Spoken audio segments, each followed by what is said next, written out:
はい、こんにちは、チェチェチャです。欲しい時に限ってアイテムが出ない、狙っていないモンスターはレア素材が出る、マルチプレイの時その素材が必要なプレイヤーには出ず、必要のないプレイヤーに出る、こういったことを体験したハンターさん多くいらっしゃるのではないでしょうか。狙ったアイテムほど出にくくなる、これをモンスターハンターでは物欲センサーと言います。実はカプコンから逆物欲センサーというべき特許が出願されていました。今回はこの逆物欲センサーの特許について皆さんと共有したいと思います。この特許の申請は2年前、2019年の9月の26日、公示されたのが今年2021年の4月の1日です。内容を簡単に申し上げますと、狙ったアイテムほど出やすくなるというような嬉しいシステムの特許ではあるんですが、最後に壮絶なオチというか落とし穴というか、おいおいおいというような話もあります。ぜひ最後までお付き合いいただければと思います。出願された特許は1番から104番までの104項目に分けて説明されています。特許の説明がある1番から103番までまとめると、ユーザーのゲーム内行動を監視し、素材やレシピを表示した回数や時間、欲しいものリスト、所持状況などからユーザーが欲しいアイテムを特定し、そのアイテムの入手確率を上げるというシステムです。特許は結構難しい書き方をしているので、これらの文章の中からモンハンユーザーに分かりやすい部分を抜粋して共有していきます。まず7番と8番がこちら。要約すると、プレイヤーが欲しているアイテムを特定し、その特定したアイテムの当選確率値を変更する。これによりゲーム内のアイテム全体の当選確率値を変更する場合に比べ、アイテムの価値の変動を抑えることができるとあります。私なりに解釈すると、プレイヤーが欲しているであろう希少なアイテムをバランスが崩れない程度に手に入れやすくすることができるように、欲しいアイテムを特定したり排出する方法を取るということが書いてあります。この7番8番以降に特定する方法がいくつも提案されています。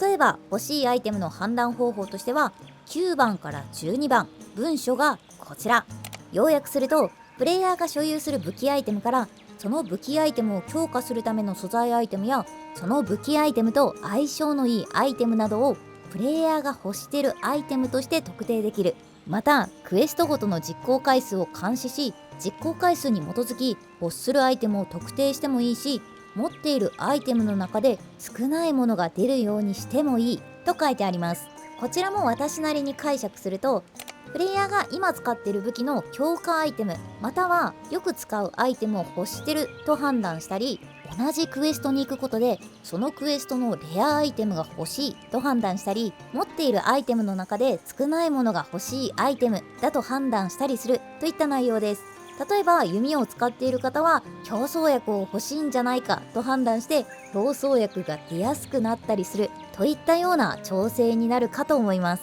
そして60、文書はこちら。これも私なりに解釈すると、欲してる武器の強化素材アイテムが出やすくなる時の確率はだいたいこのぐらい上げますよという内容です。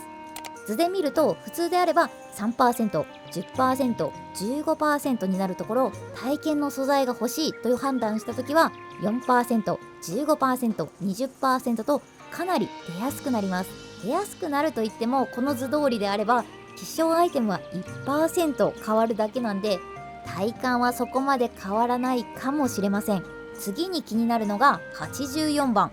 この文章だけで読むとわかんないんですけど、これより前に記載されている内容と合わせて読み解くと、欲しいものリスト、つまりウィッシュリストに登録していると、それはもう確実にプレイヤーが欲しいものなので確率を上げても良いという内容です。この特許がモンスターハンターライズやモンスターハンターアイスボーンの中にも反映しているとすると、欲しいものリストに登録しているアイテムが入手しやすくなってるかもしれません。いや、これは実装してて欲しいですよね。こういった内容がつらつらと1番から103番まで書いてるんですが、これらを簡単にまとめると、様々な方法でプレイヤーが必要とする素材を特定し、その素材を出現しやすくする、つまり逆物欲センサーといえる発明の特許をカプコンさんが出していたということになります。いやー、これは素晴らしいプログラムですよね。今適用されてるかは分かりませんが、適用されていないのであればぜひサンブレイクからでもいいので適用してほしいなと思いました。最後の項目104を読むまでは落とし穴。そうなんです。最後の項目の104が落とし穴なんですよね。内容がこちら。また上記実施形態では確率変更手段59が当選確率値を上昇させたが当選確率値を減少させてもよい。これによりユーザーのゲームのやり込み度を上げることができたり、希望のアイテムを入手したユーザーの希少性を高め、ユーザーの自己顕示欲を満たしたりすることができる。この項目104をゲーム内の作用に言い換えると、欲しい素材をピンポイントで出ない設定にしてもいい。そのおかげでやり込み度を上げることができるということです。つまり物欲センサープログラムそのものと言えます。最後の最後に来てこのどんでん返しはちょっと笑っちゃいました。信じてたのにひどいよ。続きまして、モンスターハンターライズに物欲センサーは存在するのか。出願された特許の発明がモンスターハンターライズに搭載されているかに関しては現時点では分かっておりません。考えられるのは4つあります。1つ目、入手確率を上げる設定で搭載されている。2つ目、入手確率を下げる設定で搭載されている。3つ目、両方搭載されている。これは例えばプレイ時間の短い人は出やすくなっていて、プレイ時間の長い人ほど出にくくなるなど調整が入っている可能性もありますよね。そして最後4つ目、そもそも搭載されていない。以上の4つが考えられると思います。なお特許の出願はアイスボーン発売の3週間後ではあるんですが、出願したのが最近というだけで以前から使用している可能性は十分ありますよね。この武器作りたいな。必要素材見よう。宝玉か。よし、ウィッシュリストに登録しておこうと、ちゃんとウィッシュリストに登録しておくと項目104を含まない形で特許のプログラムが搭載されていた場合は入手確率が上がります。しかし項目104を含めていた場合はかえって宝玉は出にくくなるということが考えられます。宝玉などの 1% 素材が対象になった場合の最悪の想定だと入手確率の 1% の半減で 0.5% になるなどの恐ろしい設定になっている可能性もないとは言い切れませんよね。そう思ってしまうぐらい出なかった経験がアイスボーン以前ではかなりあります。モンスターハンターライズだとアンジャナフの宝玉ぐらいですかね。あとは金冠かな。ただの偏りだと思ってましたが、この特許を見てしまうと今後はいぶかしんでしまいそうです。あともし搭載されてるとしても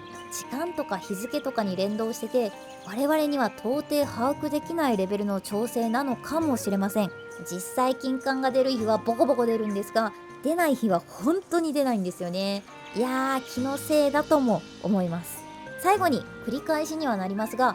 逆物欲センサーも物欲センサーも特許が出願されているという情報だけなので、過去のモンハンシリーズに搭載されているかサンブレイクに搭載されるかどうかに関しましては分かっておりません。結局出るか出ないかの2択なんで、そういうのもあるかな程度で考えていただいて楽しく狩猟を重ねていただければなと思います。ということで今回はカプコンさんから出願された逆物欲センサーの特許に関して共有しました。最後までご視聴誠にありがとうございます。今回の動画良かったよって方は高評価ボタンのポチをお願いします。またどんどんモンスターハンターの動画を出していきますのでチャンネル登録もお願いします。またねー。